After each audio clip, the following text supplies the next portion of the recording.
Halo,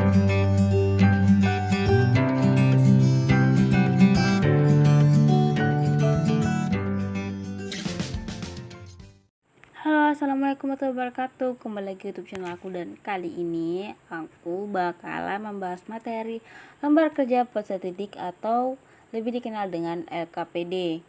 Dimana pada materi LKPD ini sendiri aku bakal membahas pengertian, tujuan, manfaat, prosedur penyusunannya, ada juga syarat-syarat menyusunnya, terus ada prinsip dari LKPD itu sendiri, dan kelebihan serta kekurangan dari LKPD itu sendiri. Kalau kalian mau tahu, don't skip for watching. Oke, kita masuk pada materi pertama, di mana materi pertama adalah pengertian dari LKPD atau pengertian dari lembar kerja peserta didik, di mana lembar kerja peserta didik atau LKPD atau biasa disebut dengan lembar kerja siswa atau LKS merupakan sebuah perangkat pembelajaran yang berperan penting dalam pembelajaran. LKPD dan LKS merupakan dua hal yang sama, yaitu berupa lembar kerja yang harus dikerjakan oleh peserta didik atau siswa. Menurut Prastowo tahun 2012, LKPD merupakan suatu bahan ajar cetak yang berupa lembaran-lembaran yang berisi materi, ringkasan, dan petunjuk yang harus dilaksanakan oleh peserta didik. Dalam hal ini, tugas-tugas tersebut sudah disesuaikan dengan kompetensi dasar yang harus dicapai. Materi yang kedua ada tujuan dari LKPD itu sendiri. Menurut Prastowo tahun 2011, jika dilihat dari segi tujuan disusunnya LKPD, maka LKPD dapat dibagi menjadi 5 macam bentuk, yaitu yang pertama ada LKPD membantu peserta didik untuk menemukan suatu konsep. Yang kedua, LKPD yang membantu peserta didik menerapkan dan mengintegrasikan berbagai konsep yang telah ditemukan. Yang ketiga, LKPD yang berfungsi sebagai penuntun belajar. Yang keempat, LKPD yang berfungsi sebagai penguatan. Dan yang kelima adalah LKPD yang berfungsi sebagai petunjuk praktikum. Selain itu, ada tujuan dari LKPD, yaitu tujuan lain dari LKPD itu sendiri, meliputi memberikan pengetahuan dan sikap serta keterampilan yang perlu dimiliki oleh siswa, terus mengecek tingkat pemahaman siswa terhadap materi yang telah disajikan, dan mengembangkan dan menerapkan materi pembelajaran yang sulit dipelajari. Materi yang ketiga ada manfaat dari LKPD itu sendiri, di mana ini adalah pendapat menurut Sujitno tahun 1997 dalam Hidayat tahun 2013 mengungkapkan bahwa manfaat yang diperoleh dengan menggunakan LKPD dalam proses pembelajaran adalah sebagai berikut. Yang pertama adalah mengaktifkan peserta didik dalam proses pembelajaran. Yang kedua, membantu peserta didik dalam mengembangkan konsep.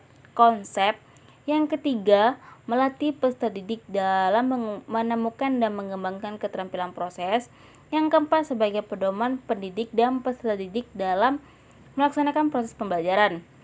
Yang kelima, peserta didik memperoleh catatan tentang materi yang dipelajari melalui kegiatan belajar. Dan yang terakhir adalah membantu peserta didik untuk menambah informasi tentang konsep yang dipelajari melalui kegiatan belajar secara sistematis. Yang keempat, ada prosedur penyusunan lembar kerja peserta didik atau LKPD. Darmojo dan Kaligis tahun 1993 dalam Indriani tahun 2013 menjelaskan bahwa dalam penyusunan LKPD harus memenuhi berbagai syarat, yaitu yang pertama ada syarat didaktik, di mana LKPD sebagai salah satu bentuk sarana berlangsungnya proses belajar mengajar haruslah memenuhi persyaratan didaktik, yaitu suatu LKPD harus mengikuti asas belajar mengajar yang efektif, yaitu memperhatikan adanya perbedaan individual, sehingga LKPD yang baik itu adalah yang dapat digunakan baik oleh peserta didik yang lamban, yang sedang maupun yang pandai. Menekankan pada proses untuk menemukan konsep-konsep sehingga LKPD dapat berfungsi sebagai petunjuk jalan bagi peserta didik dalam mencari tahu, memiliki variasi stimulus melalui berbagai media dan kegiatan peserta didik dapat mengembangkan kemampuan komunikasi sosial, emosional, moral, dan estetika pada diri peserta didik. Pengalamannya ditentukan oleh tujuan pengembangan pribadi peserta didik, intelektual, emosional, dan sebagainya, bukan ditentukan oleh materi bahan belajar. Yang kedua ada syarat konstruksi, di mana syarat konstruksi adalah syarat-syarat yang berkenaan dengan penggunaan bahasa, susunan kalimat, kosakata, tingkat kesukaran, dan kejelasan yang pada hakikatnya haruslah tepat guna dalam arti dapat dimengerti oleh peserta didik. Menggunakan bahasa yang sesuai dengan tingkat kedewasaan peserta didik, menggunakan struktur kalimat yang jelas, memiliki urutan pelajaran yang sesuai dengan tingkat kemampuan peserta didik, menghindari pertanyaan yang terbuka, tidak mengacu pada buku sumber yang di luar kemampuan keterbatasan membaca peserta didik, menyediakan ruangan yang cukup untuk memberikan keluasan pada peserta didik dalam menulis, terus maupun menggambarkan pada LKPD, menggunakan kalimat yang sederhana dan pendek, lebih banyak menggunakan ilustrasi daripada kata-kata, sehingga akan mempermudah peserta didik dalam menangkap apa yang diisyaratkan LKPD, memiliki tujuan belajar yang jelas serta bermanfaat dari pelajaran itu sebagai sumber motivasi, mempunyai identitas dan memudahkan administrasinya. Dan syarat yang terakhir adalah syarat teknis. Dari segi teknis memiliki beberapa pembahasan, yaitu yang pertama menggunakan huruf cetak dan tidak menggunakan huruf Latin atau Romawi. Menggunakan huruf yang tebal yang agak besar, bukan huruf yang biasa yang diberi garis bawah. Menggunakan tidak lebih dari 10 kata dalam satu baris. Menggunakan bingkai untuk membedakan kalimat perintah dengan jawaban peserta didik. Mengusahakan agar perbandingan besarnya huruf dengan besarnya gambar serasi. Yang kedua adalah gambar yang baik untuk LKPD adalah yang dapat menyampaikan pesan atau isi dari gambar tersebut sehingga efektif kepada pengguna LKPD. Yang lebih penting adalah kejelasan isi atau pesan dari gambar itu secara keseluruhan. Penampilan adalah hal yang sangat penting pada sebuah LKPD. Apabila suatu LKPD ditampilkan dengan penuh kata-kata, kemudian ada sederhana pertanyaan yang harus dijawab oleh peserta didik, hal ini akan menimbulkan kesan jenuh sehingga membosankan atau tidak menarik. Apabila ditampilkan dengan gambarnya saja, itu tidak mungkin karena pesannya atau isinya tidak akan sampai. Jadi, yang baik adalah LKPD memiliki kombinasi antara gambar dan tulisan. Materi selanjutnya adalah syarat-syarat menyusun LKPD. Agar LKPD tepat dan akurat, maka harus dipenuhi syarat-syarat sebagai berikut. Yang pertama, susunan kalimat dan kata-kata diutamakan, yaitu sederhana dan mudah dimengerti, singkat dan jelas, istilah baru hendaknya diperkenalkan terlebih dahulu. Yang kedua, gambar ilustrasi hendaknya dapat yang pertama membantu siswa memahami materi, yang kedua menunjukkan cara dalam menyusun sebuah pengertian, yang ketiga membantu siswa berpikir kritis, dan yang keempat menentukan variabel yang akan dipecahkan dalam kegiatan pembelajaran. Terus ada letak hendaknya dapat membantu siswa memahami materi dengan menunjukkan urutan kegiatan secara logis dan sistematis, menunjukkan bagian-bagian yang sudah diikuti dari awal hingga akhir, dan terakhir desain harus menarik.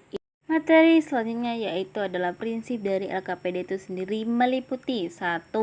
Tidak dinilai sebagai dasar perhitungan rapor, tetapi hanya diberi penguat bagi yang berhasil menyelesaikan tugasnya serta diberi bimbingan bagi peserta didik yang mengalami kesulitan.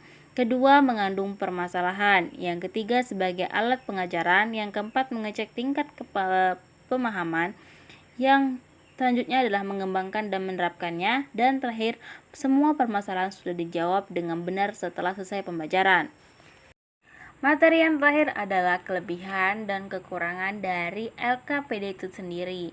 Di mana yang pertama ada kelebihan dari LKPD, di mana ada pun kelebihan LKPD itu sendiri. Yang pertama adalah dapat menjadi bagian pembelajaran mandiri bagi siswa. Yang kedua, meningkatkan aktivitas siswa dalam mengikuti kegiatan belajar mengajar.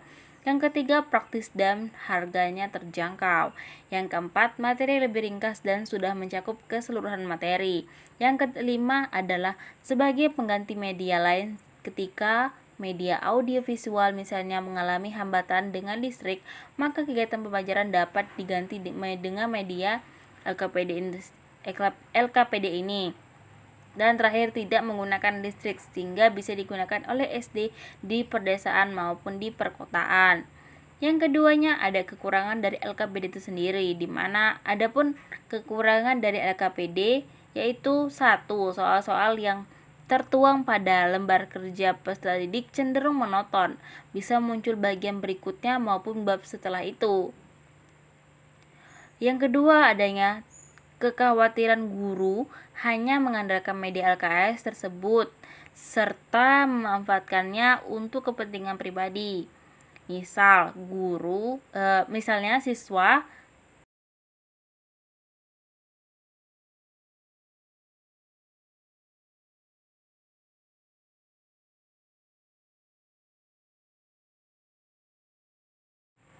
dan adapun kekurangan dari lembar kerja.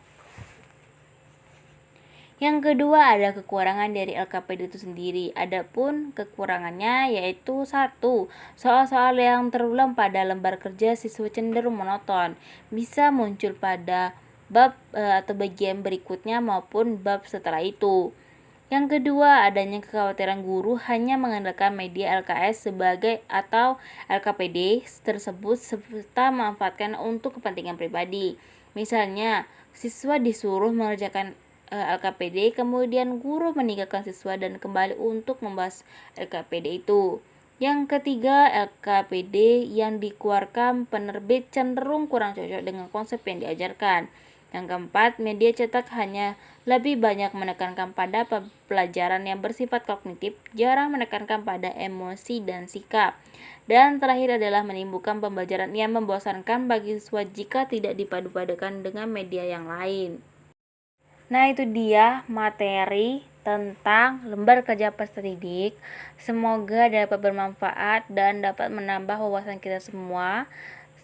Aku akhiri. Wassalamualaikum warahmatullahi wabarakatuh. See you in next video. Bye bye.